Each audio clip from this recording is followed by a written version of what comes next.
হাত পা দুটোই বিকলাঙ্গ, তাই মুখ দিয়ে লিখেই এসএসসি পরীক্ষায় কাঙ্ক্ষিত রেজাল্ট করেছে রিকশা চালক বাবার প্রতিবন্ধী সন্তান হাফিজুর। এরই মধ্যে হাফিজ ভর্তি হয়েছে বগুড়ার ধুনট ডিগ্রি কলেজে। তার ইচ্ছায় এইচএসসিতে ভালো ফল করে আইন বিষয়ে অনার্স পড়ে বিচারক হওয়ার। ভাগ্য বিড়ম্বিত এই কিশোরের জীবন সংগ্রামের কথা তুলে ধরেছেন অখিল পোদ্দার। শুধু হাত নয়, জন্ম থেকে দুটি পাই বিকলাঙ্গ হাফিজুরের। বগুড়ার প্রত্যন্ত গ্রাম বেলকুচি থেকে এভাবেই স্কুলে পৌঁছাতে হয়েছে তাকে। কিন্তু নবম শ্রেণীর পর শারীরিক সমস্যার কারণে হাফিজুর নিয়মিত স্কুলেও যেতে পারেননি। শিক্ষকদের পরামর্শে তাই বাড়িতে পড়ালেখা করেই এসএসসিতে গ্রেড এ পেয়েছে হাফিজ।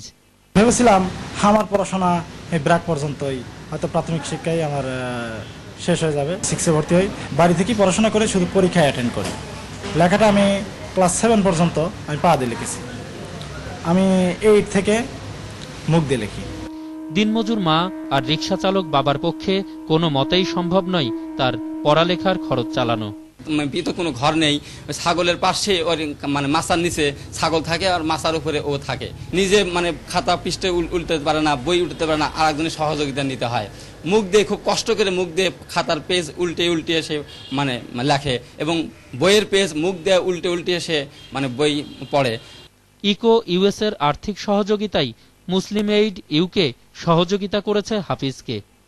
আমার রেজাল্ট এসেছে এ গ্রেড 4.19। এই পরীক্ষার সময় আসলে সবার জন্য যা আমার জন্য তাই ছিল, বেশি কোনো সময় ছিল না। আমি মানবিক বিভাগে ভর্তি হয়েছি। আমি আইন বিষয়ে পড়াশোনা করতে চাই এবং আমি ভবিষ্যতে বিচারক হতে চাই।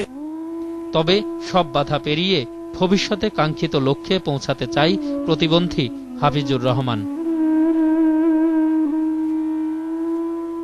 অখিল পোদ্দার, 21 টেলিভিশন, ঢাকা।